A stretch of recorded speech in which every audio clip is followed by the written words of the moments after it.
right. Hello, everyone. We will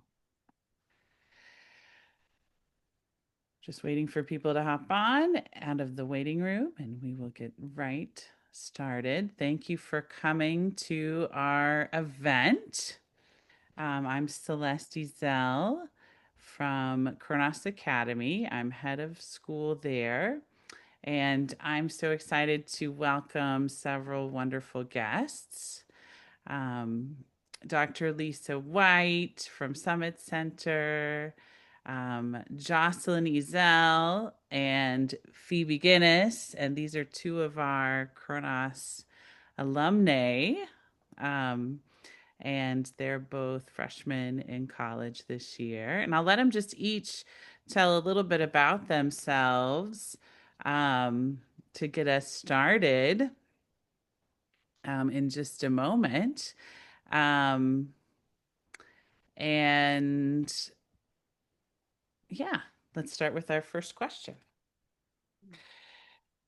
And Lisa, this first question I just wanted you to tackle as our expert, and you can, of course, tell us more about you and what you do as you answer it. So, the first question, just to get us started on this wonderful topic, um, is how can parents determine if their daughters are gifted? And what are some of the early signs? Giftedness is, a hot topic, and there's a lot of different definitions. Can you speak a little bit about that? Yeah, sure. So I'm Lisa White. I'm a psychologist at Summit Center in Walnut Creek. I do neuropsych assessments. I help families find the right schools for their kids, and I work with parents on raising their gifted 2E children, and specifically girls. So, how do you know if your daughter is gifted? So, with really young kids, a lot of times they have a high level of curiosity, an excellent vocabulary, often a really good, mature sense of humor. They might learn things really quickly. They might be really sensitive, both sensory sensitive, emotionally sensitive. Um, and unfortunately, often they may need less sleep than other kids also. Um, so those are some signs, early signs of giftedness. The gold standard would be like an IQ or an academic achievement test, but I don't really believe in what I call vanity testing, like just to find out a score. Basically, your kid is your kid and you parent them how they need to be parented. And if like finding out gifted traits help you parent them, fantastic. But there's no necessarily need to know a number unless you need it for a particular reason. There are also 2E kids, which refers to kids who are both gifted and have something else going on. So it might be dyslexia or autism or ADHD or just another diagnosis in addition to giftedness, and those kids tend to be really asynchronous and have really pronounced strengths and weaknesses. Wonderful. Thank you. And gifted girls are really on my mind and on my heart because I think that they're often sort of overlooked. They tend to get along well with others. They tend to be super accommodating, and my burden and my heart is to just see them rise to their potential. But I love what you said about 2E. I even wonder if we're all kind of 2E, right? Because of that asynchronous skills and development. We have strengths in some areas and weaknesses in others. Um, and I just wondered, how we all identify. Like, I was diagnosed as gifted. I was tested in I think first grade at my public elementary school back in the day in Oklahoma. And back then, and in Oklahoma, they would test many kids and offer some gifted programs through the public schools. And, in fact, I didn't qualify at first, even though on my IQ score, I had a good enough score, high enough score to qualify for the gifted programs. But because my work habits in the classroom weren't very good, they didn't let me do the pull-out program. So, and I wonder if I was bored, in the classroom and was just entertaining myself as sometimes gifted kids do. But in California, there there is no public funding for gifted programming. So, parents have to find programs themselves that are private and, of course, pay for them all on their own, which is so different. But anyway, but my strengths were, math and language, but then I was a really slow reader and my reading scores were pretty low. So, Jocelyn and Phoebe, I just wanted to give you a chance to introduce yourself. I know you have some strengths as well, and just tell us a little bit about you. How about John? Hi, my name's Jocelyn Ezel. I went to Kronos. Uh, I graduated in 2021. I am now at Westmont College in Santa Barbara, and I am currently a biochemistry major. Um, I would say that my strengths growing up and just kind of like the um, things that I was always like good at were definitely music. I love music. I play a bunch of different instruments. I love to pick up new instruments and stuff like that. Art, languages as well. I loved French, Spanish. I taught myself sign language during COVID. Um, And my weaknesses are definitely like my sense of time. So I'm very bad at managing my time and um, understanding like when different dates and due dates and whatever uh, things that I have, like where they exist in time. So that's something that I've had to really work on. How about you, Phoebe? Hi, my name is Phoebe Guinness. I also graduated Kronos in 2021. I'm now a freshman at Scripps College in Claremont, California. Currently a classics and theater double major. Similar to Celeste, actually, I've always really loved math and languages. Did Greek and Latin. I taught myself Esperanto. And I have always had a difficult time with reading and writing and just being able to do it, I guess, more quickly than I mean, I do it slower than other people. Yeah. Perfect. Lisa, how about you? How about me? So I have dyscalculia. Like I'm great at English language, not so great at foreign languages. But I'm great at English language, good at writing, good at spelling, good at talking to people and finding out about people and getting people to tell me things. But I have dyscalculia. So I have an actual math learning disability. Can't do math, can't follow directions, don't know my left from my right, like all the spatial stuff, can't do it. Um, so I am here to tell you that you can become very highly educated without knowing how to find the slope of a line. So there you are. Thanks. I know we all have those strengths and those weaknesses, and often we assume gifted kids are advanced in everything, but we're not. We're all different, and I love that. Um, so what type of environment can accommodate gifted girls best? This is the question. How do we serve them the best? And I was reading a book Barbara Clark wrote about growing up gifted, and she says that gifted kids thrive on rich content, varied experiences, open challenges, and quality feedback. And but speak into that, Lisa. What do you think would be the best learning environment for gifted girls? Sure. So I think having no ceiling is important.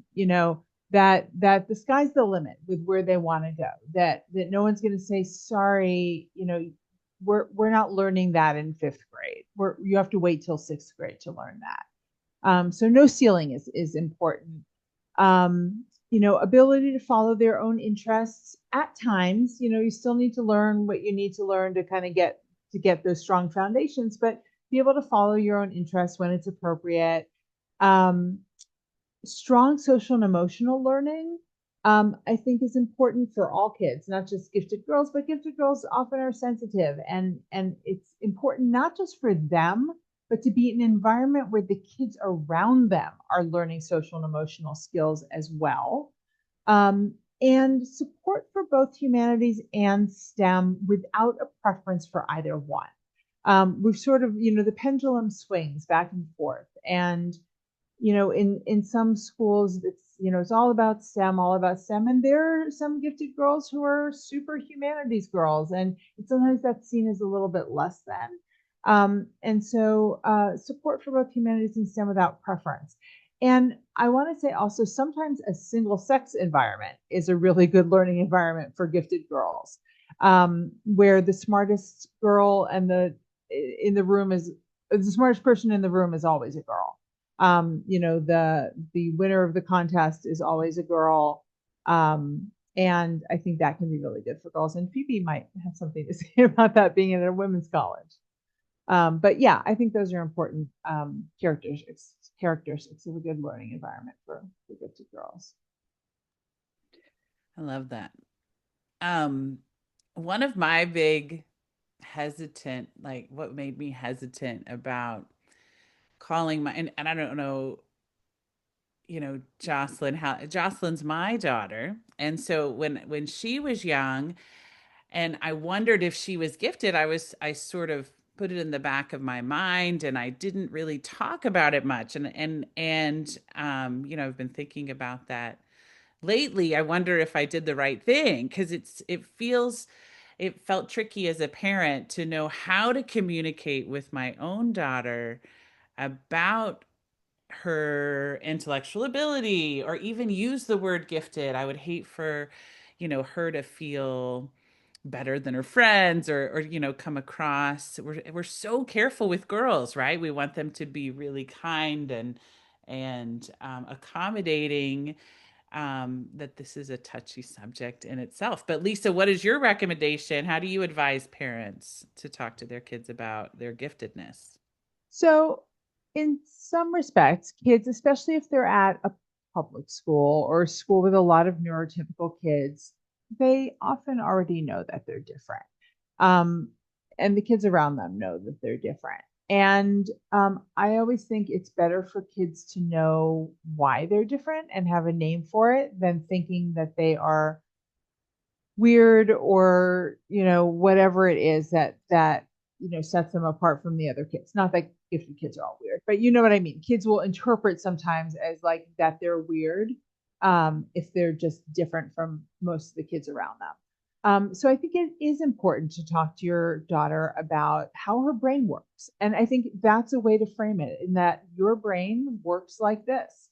Other people's brains work differently. And talking about it in terms of strengths and weaknesses. And everybody has strengths and weaknesses. Mom, dad, grandma, the dog. Everybody's got strengths and weaknesses. Everybody has things they're really good at, and everybody has things that is hard for them, things they're working on. And for your daughter, school might be something that comes really easily for her. But maybe she's working on soccer, or maybe she's working on piano. And for another kid in her class, maybe making friends comes really easy to them, but they're working on reading. And not having anyone feel that they're better than anyone else just because of their abilities. But putting it in perspective that everybody's got strengths and weaknesses, everybody's got things they're working on, but that these are some of her strengths. And this is how they sort of play out in the world, that things like school tend to come easy for her. Um, and here are some things that we as a family do to make sure you stay challenged and to find other girls who are good matches for you to be friends. Yeah. And everybody at Kronos Academy, everybody has a goal in all those different areas, which I think kind of plays into that. Everybody has a social goal, something they're working on. Nobody's arrived yet. Maybe they're good at friends, but they're have a hard time with strangers, or have a hard time maintaining social distance, a comfortable distance with their friends or something. Everybody has self-regulation goals, ways of coping with their own feelings, those executive functioning type skills that Jocelyn was mentioning. How do you keep yourself organized or estimate how much time a task will take? We all have academic goals too, in our different areas. We work together with parents, students and teachers, and all identify those goals together so that we're working at the edge of our potential in all those different ways. Um, so this is for you students, Jocelyn and Phoebe. How did you deal with um, being in school? And both of you were in kind of a mainstream school, in high school anyway. I know you came from Kronos Academy, which was um, gifted kid friendly, right? But then in your other education, sometimes you were bored and understimulated, right? We always talk about challenging gifted girls and how important that is, but not everything is challenging. So how do you deal with being in the school environment when you don't feel challenged? Um, One thing that just like kind of my mindset has always been around boredom is like fill the boredom.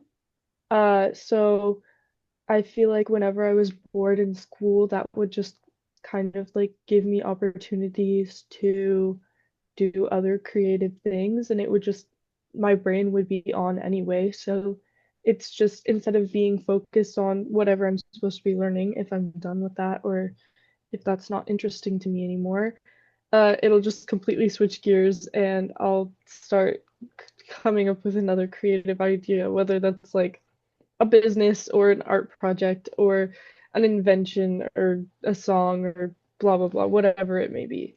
So I kind of, despite being bored in class, I just kind of like would entertain myself with my own things and sometimes wrap my friends up in them. Yeah, I kind of did similar stuff, but you usually like to have like a fidget or something, or if not, be able to doodle. Some teachers don't like it when you doodle in class because they think you're not paying attention, but it usually helps me pay attention to just have something else to be doing when the teacher's talking slowly and it gets boring.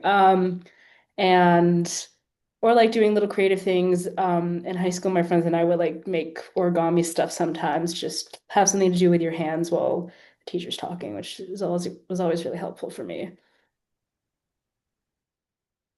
Um, I've been researching creative flow, or a state of mind called, or state of consciousness called flow. And this, what I think it would be the ideal place to be as a gifted girl, where you're able to focus with no distraction, just absolutely being absorbed in a learning activity or a creative activity, where there is like the absence of boredom, right? Hands-on projects or art projects often can be that. For me, it was often music. When I'm playing music, I'm really in a zone, right? And I'm absorbed in the music, and anxiety kind of disappears, self-consciousness disappears, worry kind of goes away, and I feel so productive, and it's, very therapeutic. I used to play the piano in high school for my therapy is what I would call it. But it was really important to me. And I want to know from you girls, when you have been able to get into a state of mind kind of like that, and what kind of things you do in a flow state, but also how do you enter that type of state of mind of focus? Yeah, I pretty much whenever I'm doing work, I have music playing. I have tons and tons of playlists, and I can just put it on, listen to music. Really helps me focus and like block out the other, oh, I need to do this, I need to do that, whatever.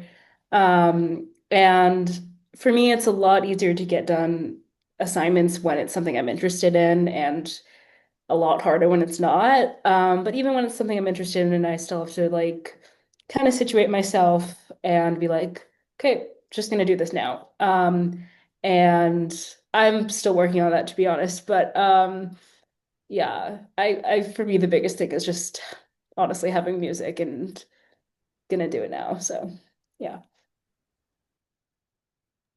For me, I feel like it's a little bit more mental. I wish I could just throw on music and be able to concentrate, but sometimes my brain does not like that. So I don't really have like a set thing that I can do every single time I need to get into a flow state, but I have kind of like a mental journey on how I get there, and it's usually just trying to inspire myself into like a natural flow state, because I get into natural flow states all the time, um, whenever I just like get inspired by something, whether it's like a painting or an idea or a concept that I just came up with or something I figured out, whatever. Um, I just like completely get like it completely dissolved in it, and it just like takes over my entire brain, and it's all I can think about. So I kind of have to trick myself into doing that with my homework or like my schoolwork, and like glamorize it so much and be like, wow, look at how interesting derivatives are. I wonder what we could do next. And but it's just, I just have to do my homework. So kind of fake inspiration. And so it's like a mindset. But it also has perks because I don't have to be in like a quiet environment or a loud environment. I can kind of focus anywhere. I just have to like inspire myself. Choice has a lot to do with it. If it's your idea, I think then it really helps. Lisa, how about parents with young children? How can they practice creative flow, and how can parents set them up with those skills when they're young? Yeah, I think um, giving kids unstructured playtime. It's very tempting when you have a gifted child to really try and maximize their abilities and, do chess class on Monday and, math on Tuesday and theater on Wednesday. And kids need downtime. Kids need time to have just unstructured playtime. Um, and open-ended materials are really important, whether that's art materials or dolls or Lego or like sticks and rocks and leaves. Like when I was a strange little gifted girl, like I was spent hours in the backyard, like making potions out of like leaves and sticks and water and you just kind of get into a state of like thinking and creating and it's great. So open-ended materials can be just about anything that kids are interested in, that they want to touch. I think also providing a sensory sensitive environment for kids. some kids have a very hard time focusing or getting into a zone when it is too loud or when their clothes are too itchy or when they're just physically uncomfortable. Um, and that's something to think about too. If your kid has a hard time kind of settling, what's going on in the environment, and is that keeping them from being able to get into that zone? Yeah, that's difficult at school, I think. When other kids are around, sometimes that automatically makes it an uncomfortable environment. And we're thoughtful about this at our school, and transitions are pretty quick at school. So having an extended work time would really help. And of course, choice, like we were talking about, if you choose the topic in an assignment, I think that really helps. That buy-in helps a student really get into flow too. Okay, great. Well, let's talk about mentors for gifted girls. Some What mentors, especially when you were young, if you can think about it, but what mentors have you had throughout your lives? Um, at our school, we have a multi-age program, which gives them sort of some built-in mentors because we have kids as young as 4 who are in TK and students in 8th grade who are 13 even. So, they everybody has someone to look up to at Kronos Academy, which is really neat. Someone to aspire to, but then the older ones have they benefit so much from pouring into students that are younger than themselves, looking out for them, and even just getting a chance to teach others is really, really important to them.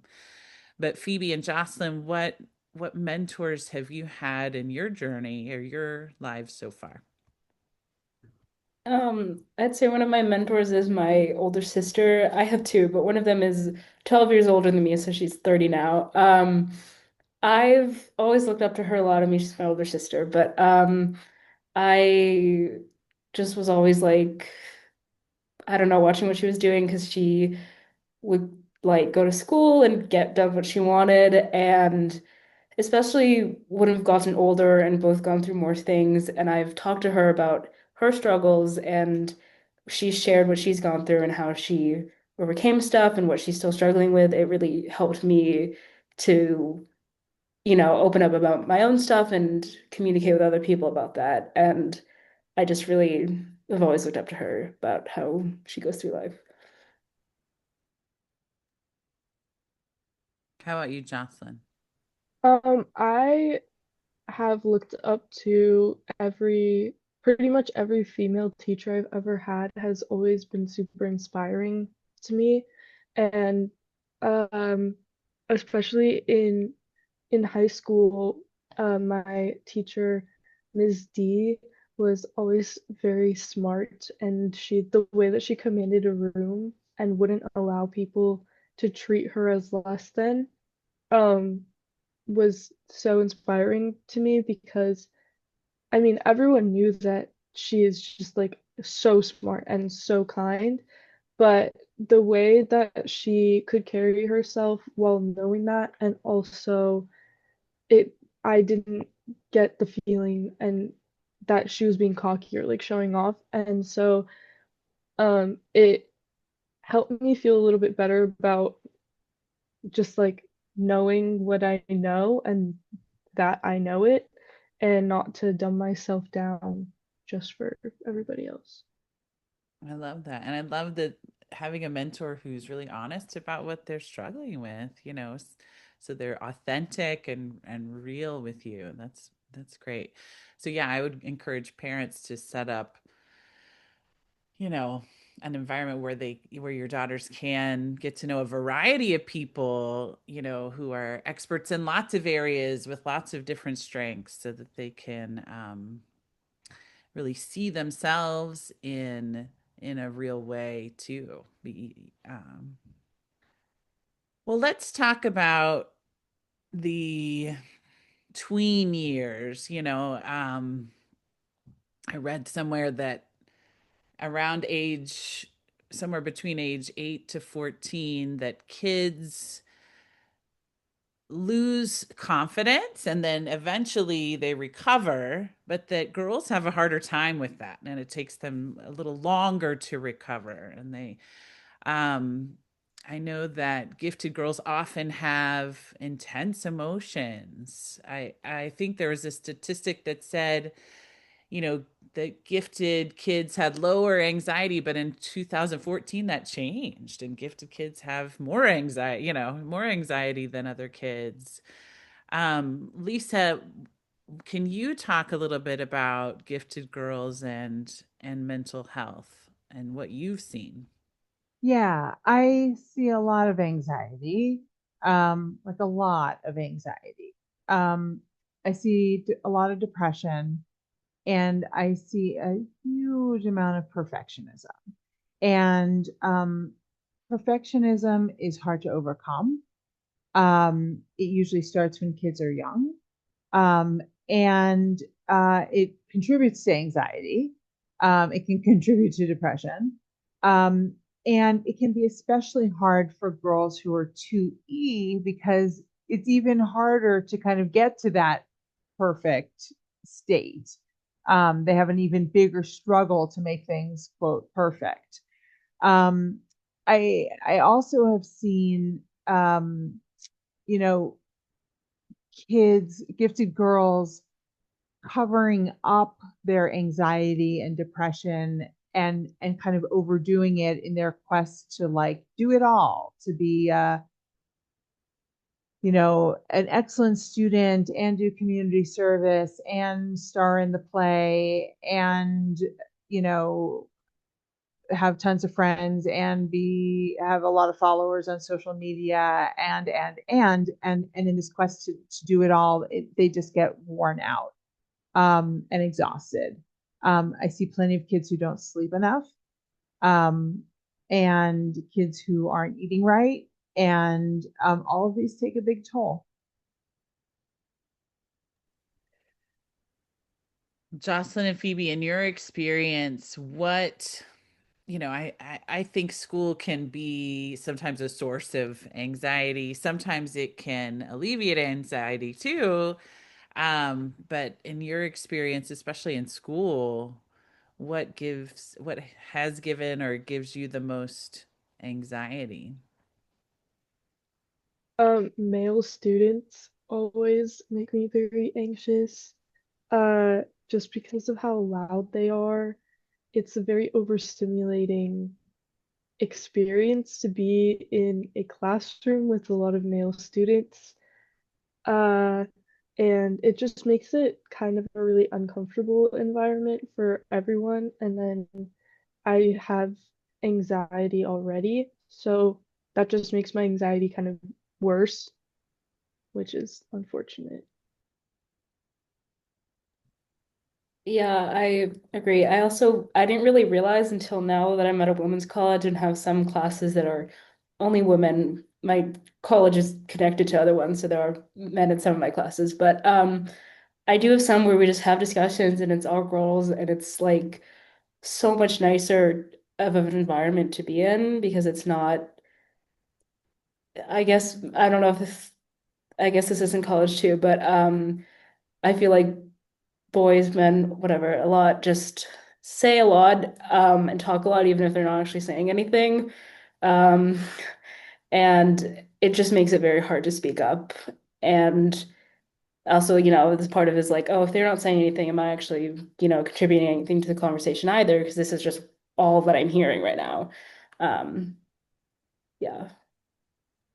Yeah, and it's really difficult when everyone feels that way because the male students are the only ones that are speaking in the classrooms, or the majority of the voices. Yeah. So, yeah. What about grades? Oh, grades are also, yes, they're a really big cause for anxiety for me. Uh, Specifically when it comes to thinking about my future, every time I get a bad grade, even if it's on a small assignment or one test, I immediately take that bad score, even if it's not that bad, but if say I get like a C on a test, I think about that. I think, oh no, I'm gonna get a C in this class. I'm gonna get a C on my transcript. The medical schools are gonna see that C and they're not gonna let me in. And then it's like this whole spiral. And so then I'm like, wow, I can't be a doctor anymore because I got a C on my test. When in reality, that's like 15 years from now. So just kind of like overinflating the importance of grades is a really big problem for me. And I also struggle with perfectionism. So that I want everything to be really nice and perfect and I feel like I can do it. So it's really frustrating when I don't and I can't. Yeah, I was gonna say mostly the same thing, but it's just like when I feel like as I got older and went into high school, I had grades. And now in college, it's just like very hard to not let like one bad grade or one difficult thing not like take up your whole being, kind of. Um, and just like the balancing, like, oh, I'm not good at this thing, and then it kind of makes you forget everything that you are good at. And it makes it very difficult to keep going and keep doing work that you are good at. It's kind of a hard measure. We were thinking about grades a lot and switched to a learning competency model based on mastery at Kronos Academy, which has been more appropriate for our model. We have more learning opportunities than a student could tackle so that nobody runs out, right? So then they have to make some choices on um, what they really want to master or really want to put their time into and go at their own pace in those areas. And we found that it's motivating and decreases anxiety. But I know that we're kind of the minority, and that most schools are using traditional grades still. Lisa, do you have thoughts about grades and how it impacts gifted girls? Yeah, I mean, grades are like seen as both a reflection of you right now and, like Jocelyn said, they're linked to your future options. And so they are huge. I mean, they're huge. And one thing that I think it's so important to remember is that grades are also a reflection of how good the teacher is.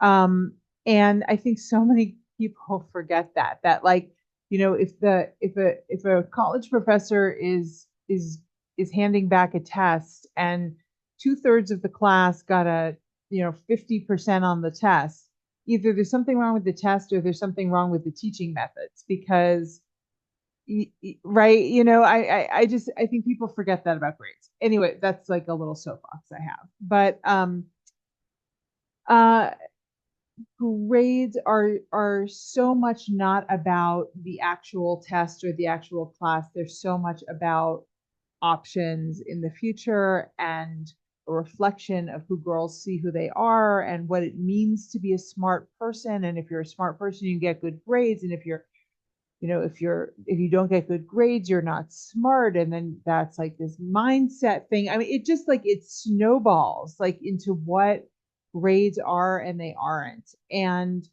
um they just take on such a big meaning. And so I think it's very difficult for especially a perfectionist girl to not get good grades. Right. It's not a good measure of intelligence, right? It's too complicated and too many factors, right? Well, let's talk about masking. We've heard this term, and I've heard that gifted girls mask, and so it's hard to tell that they're gifted. It's hard to see what their academic needs are. Lisa, talk a little bit about how and why gifted girls mask. I first want to say that we all mask. We're not all the same in the same in different environments. Like if masking is acting differently in different environments, that's something we all do and it's socially appropriate. So masking isn't always bad. But I think gifted girls may want to fit in more, to not stand out, to not draw attention to themselves, to be less quirky. Um, I think often gifted girls are more sensitive to social situations than gifted boys may be. And so they may be more aware of the ways in which they're different or which their interest, the ways in which their interests may differ from other girls or, the way that they think or, um, and I think that that's the kind of thing they may sometimes mask. I mean, I know I did it as a teenager. Um, but I think also it's okay for a gifted girl to have interests that are not gifted interests, right? I think that's okay too. I think people think that if a gifted girl is into makeup and Taylor Swift, then she's masking, but then not necessarily. She's allowed to like makeup and Taylor Swift. A gifted girl doesn't have to be intellectual every second of every day. Yeah. And Taylor Swift is a really smart girl. Yes. She has written a lot. She gets in a flow for sure. Um, Jocelyn and Phoebe, do you want to speak into that? You mentioned a little bit about when you speak up in class or when you don't. Um, do you have any thoughts? Yeah, I mean, it definitely depends on how comfortable I am in the environment. In a brand new environment or big environment where it's especially in male dominated environments, and classes, I tend to just like stay completely silent. I don't even really talk to my neighbors. I look at my own paper. I write can't, what I don't know down, and then I figure it out by myself later. I don't ask questions. I don't answer questions. Absolutely not. However, the second I get comfortable in a group with people, like a study group or just in a smaller class that feels more, familiar to me, I am answering every single question. I'm interrupting the teacher, professor, whatever. I have so many things to say, and it gets to be a bit of an issue actually. So they're kind of like two different versions of myself within those kind of academic environments. But yeah, I definitely have a lot of anxiety over people thinking that I answer too many questions and thinking that I'm like cocky or full of myself. And then sometimes when I am feeling confident in my ability to answer the questions, I'll answer a couple of them in a row and I'll be like, yes, I'm on fire. And then I'll get one wrong and I'll say, okay, I'm never speaking in this class again. Because I feel like so many people don't want to answer questions. So then if if you're like volunteering yourself to answer a question, then it's like, oh, you're cocky instead of it being like a genuine like learning environment. Hmm. They used to say, I don't know if this is probably not the case anymore, that gifted girls would pretend to be dumb or pretend to not know the answer in order to fit in. I don't remember ever doing that, but have you done that too occasionally? Yeah. Lisa, do Yeah, I you mean, or I was Phoebe? just going to say that scene in the movie Mean Girls is like one of my favorites, where Katie is asking the cute boy about for help with math, and he's giving her the wrong answers, and there's a voiceover of her going, "No, that's wrong," because she actually knows the right answers, and she's just trying to be dumb so that the cute boy will like her. It's one of my favorite movie scenes about gifted. yeah.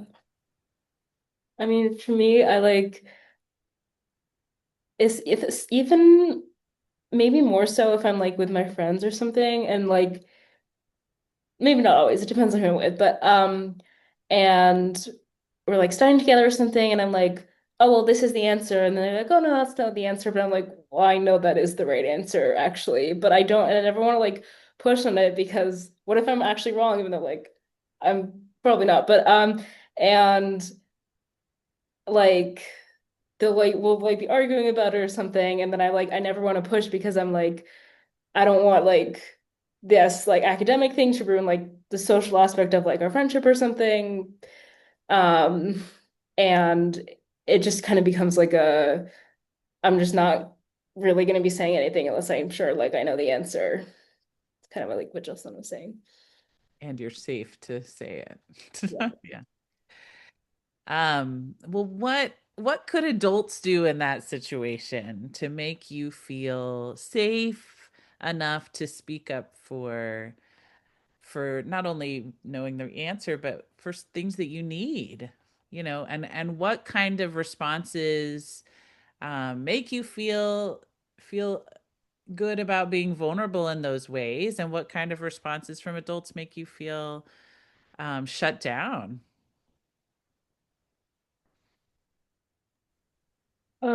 Whenever, wait, I'm so sorry. Wait, I'm so sorry. I completely forgot my train of thought. Can you That's say your question once more? I'm so sorry. what how can adults make you feel safe to open up, and when do they make you not feel safe or shut you down? Okay, thank you. Sorry. Whenever I've there are certain teachers that have this way of teaching, and sometimes the classroom is this way, and just the dynamic of the students happens to do this. But the best teachers I've had have always been able to facilitate a classroom where everyone asks questions voluntarily and everyone's talking to each other constantly. So basically, the opposite of a lecture is kind of the safest place. I feel like for me, because I can talk to my classmates, a lot of the times I end up teaching my classmates, which really helps me study and helps me make sure I know what I'm doing. Because when I'm explaining it to someone else and the teacher's right over there, and they push back, I say, wait, hang on. I ask my teacher, one of one of whatever happens, I know the right answer now. We all know the right answer, and I taught it and they learned it. And it was just like it's an easier way to learn is when everyone's talking all the time.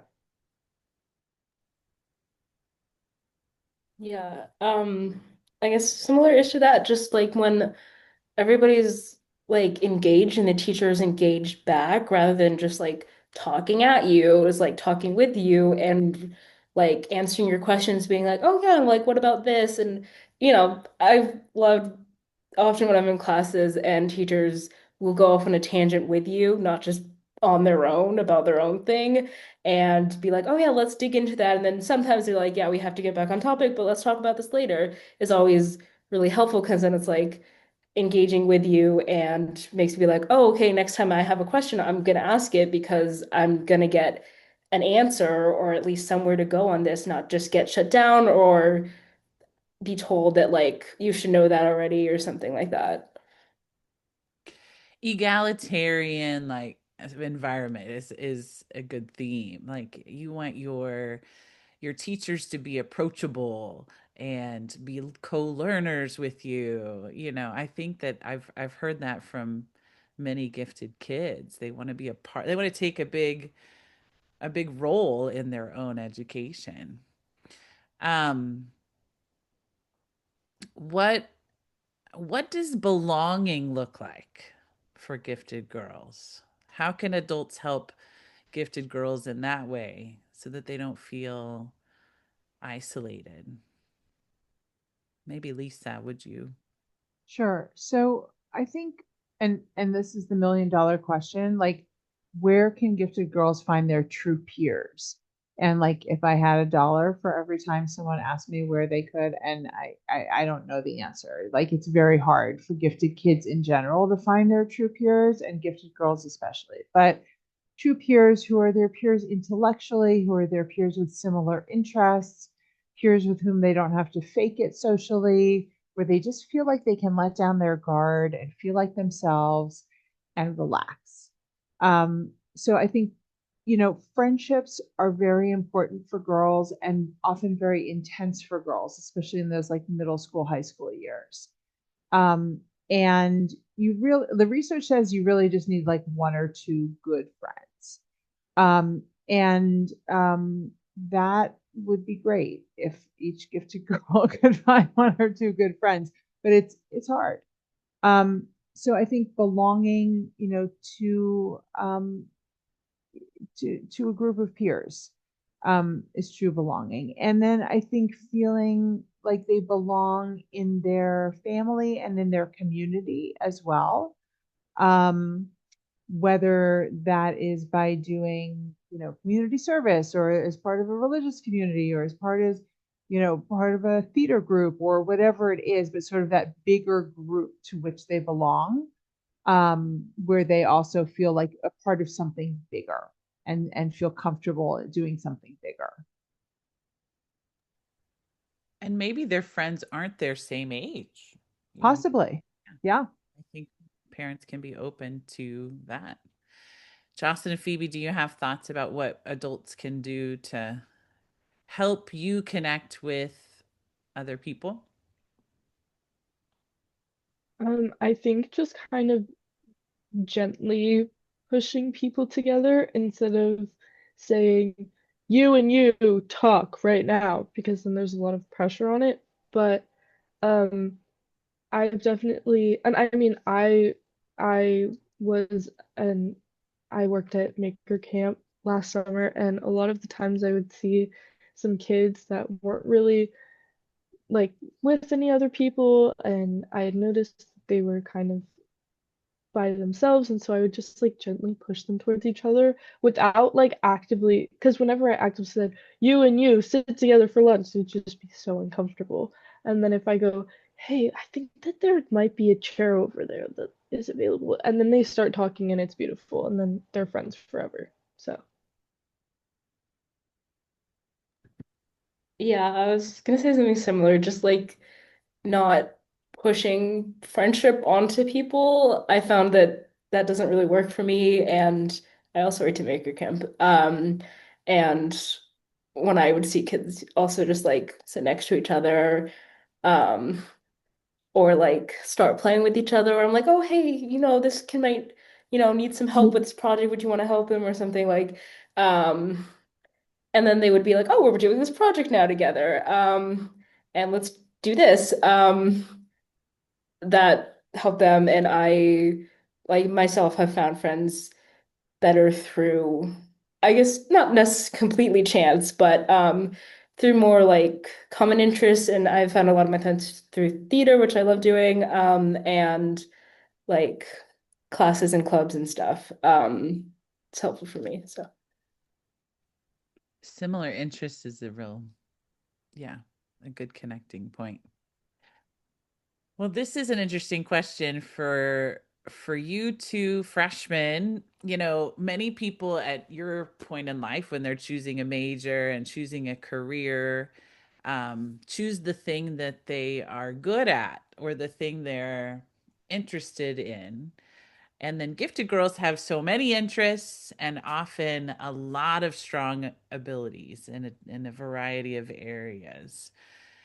Um, Sometimes they can even feel a little identity loss in that. What am I? Who am I? Am I good at this or this? I can't decide. And so now that you finished high school and you're starting your college path, you've been there a few months now. How do you choose a path? Or what factors other than interested abilities are you considering as you choose your career and your college path? I mean, for me, I'll be honest, I'm actually still debating what I'm doing. And I have, like you were saying, so many interests, and I don't really know yet which ones I want to pursue.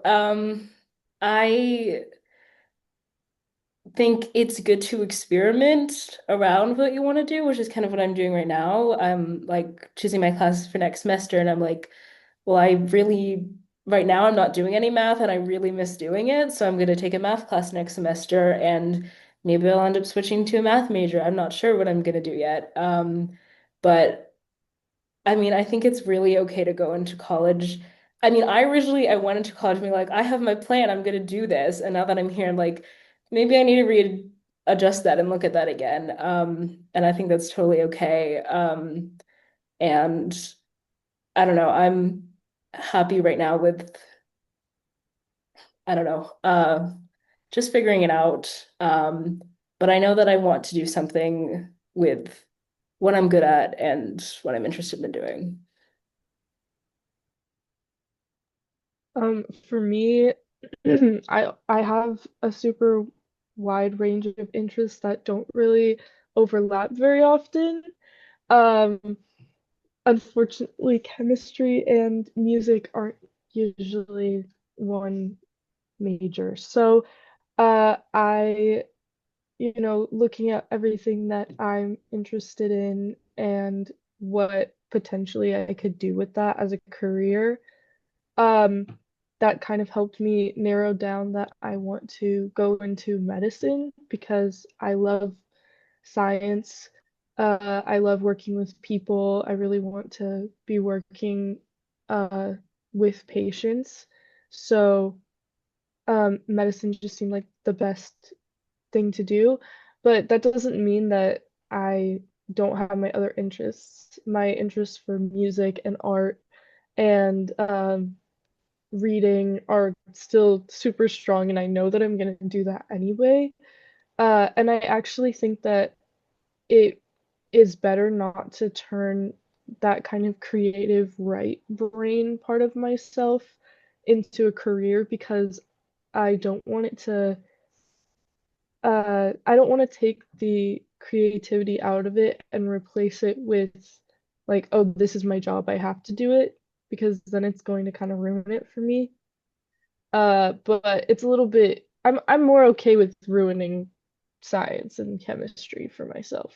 But um I think that the talking to people aspect makes it better. Um, okay, we have one more question, but we want to hear from our audience. If you have questions, you can put them in the Q&A and we'll see if we can find some time for a few. But just one last thing for Lisa, Jocelyn, and Phoebe. What advice do you have for parents of young children to help their gifted girls thrive? I would say teach them to be proud of themselves and take pleasure in their accomplishments. Like people really get stuck on this like sort of this offshoot of this mindset like process over result sort of thing, but I really think girls and women should take credit where credit is due and be proud of yourself and be proud of what you've done and be happy that you did a good job. So take pleasure in your accomplishments, be proud of yourself. And then as a parent, follow your child's interests. If they are interested in Greek mythology and K-pop, like now you are interested in Greek mythology and K-pop, and try to find their quirks endearing and special. Sometimes it can be hard, but appreciate the things about your gifted girl that are unique and that are uniquely her and make her who she is. I think that the more that you talk with your child, the better.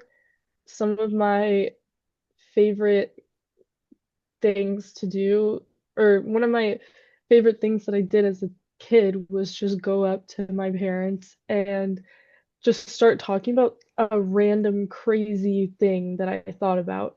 And they would genuinely be interested and have like a full conversation with me as like person to person. I didn't feel like there was a super big, like I had to report my thesis to a committee or anything. It was just like super fun conversational, uh, them meeting me where I was at, and it's super fun and really helped me learn about what I wanted to learn about, without like without having to branch out too far because my parents both knew about what I was talking about. So just like Lisa was saying, just like know what your child is interested in and then just talk to them about it because it's super, super fun.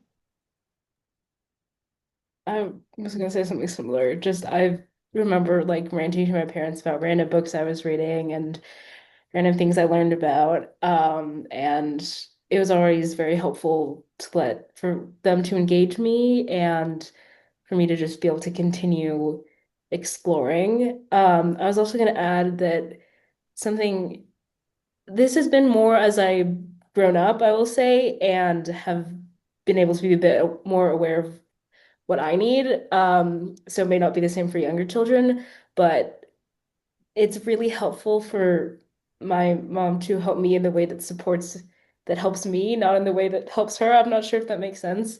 But because everybody learns differently, and as I've gotten older, I've been able to figure out how to communicate that. And but I guess for younger kids, you can still, I guess, pay attention to what does work for you versus them and how I'm not a child expert, but yeah, I'm not sure what I'm saying. Mm-hmm. No, I hear you. Meet your daughter where she is, right? Mine is to choose a challenging learning environment early because once girls get a little older, friends are so important, and it's hard for a gifted girl to choose academic challenge or intellectual stimulation over friendships.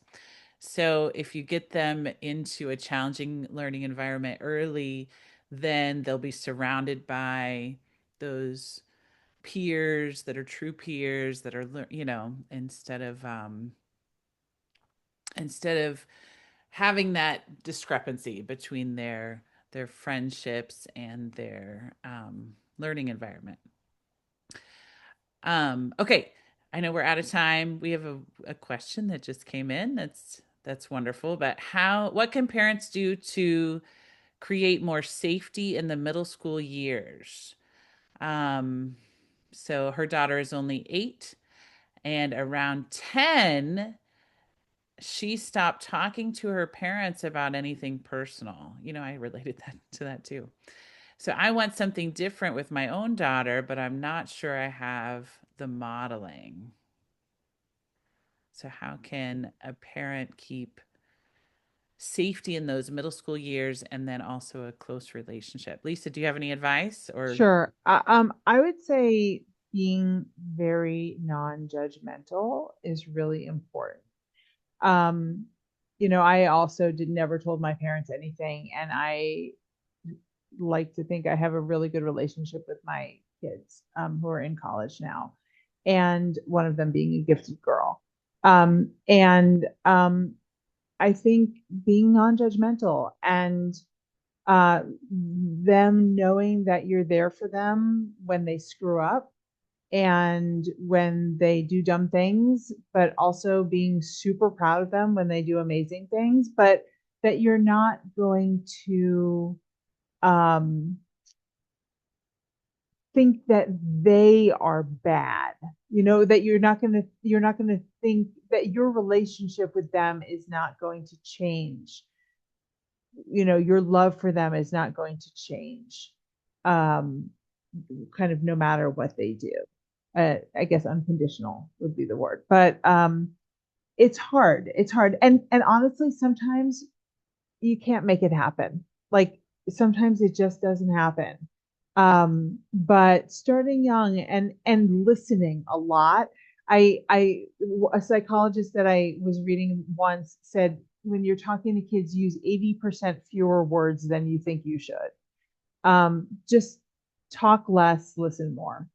Um, that's hard for me. I talk a lot, but that can be helpful.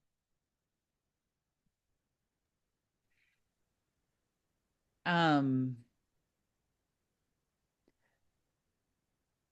how do we help girls who are gifted in math overcome resentment and resistance from male classmates? That's a good one. I mean, I think that one rings true for me because I loved math and I found myself competing with boys often in math class. And for me, it was friendly competition, but sometimes there's a resentment there. How do girls deal with resentment in general for their abilities? Lisa, go for it. I can't speak to the math part of it specifically necessarily, but um, how do they deal with resentment in general for their abilities? You know, I think having a strong sense of self is going to be the best way for them to overcome that, and knowing who they are, and like that other people's opinions of them are not as important as how they feel about themselves and how the people that they care about feel about them. Um, the people that are important to them. And sometimes when you're in middle school, it seems like the popular kids are important, like what they think of you is important, but it's not. Um, so having a strong sense of self and anything you can do for your gifted girl to really know who she is and what her values are and what's important to her. This is an interesting question. What about the term gifted? And I don't know why we chose the term gifted. um like you've received a gift, or you have a gift to give the world. I like that way better, instead of like the it feels so elite, right, to say you're gifted because you've received this special gift of intellectual ability. But if it's a gift that you give the world, I feel like that's nicer. But how, and Phoebe and Jocelyn, this would be a fun one for you. How do you think that's impacted your self concept? This is kind of a loaded question for me. Just because I have a lot of trouble with the term gifted, I think that the connotation is just kind of, I don't know, it makes me feel kind of icky to think about it like that. Um, I really like what Dr. Lisa White was saying earlier about just thinking about everything as strengths and weaknesses. And so I kind of just completely disregard gifted in my mind. I kind of cringe every time I hear it. It just seems not great, but it is like the term right now, like the word that's being used to describe this thing. But I find it easier to just think of myself as having specific and specific strengths and weaknesses that are pretty distinct from one another. Sorry, can you say the question again? um how about the term gifted? How has that impacted your self concept? I feel like I'm not sure. I think when I was younger, I heard it more. And then as I got older, I was like, I realized that I had ADHD and I went through the process of like getting diagnosed and all of that. And I was the one driving that. And as I got older, I identified with that more. Um, and less with gifted because I felt like I was focusing more on the stuff I wasn't good at more than the stuff I was good at. Because I think the pressure from being told at a very young age, oh, you're smart, and then struggling with things later just made it a lot more difficult for me. So I feel like, I don't know, kind of what Jocelyn was saying is that just the word gifted just has a lot of stuff around it. And it is better to focus on what you just, you're good at this stuff, and that's cool. I'm not sure a better way to say that, but I Can I say something? My daughter, who's like total gifted girl, she's a sophomore at a really rigorous college, and I was talking to her like a couple weeks ago, and she was like talking about how she actually had to study for a test, which she never had to do in high school. And she was like, "Oh, I don't think I'm gifted anymore." And I was like, "No, you're just around everybody else who's gifted too, right? Like everybody around you was also a gifted kid, and so by comparison, you just seem regular now."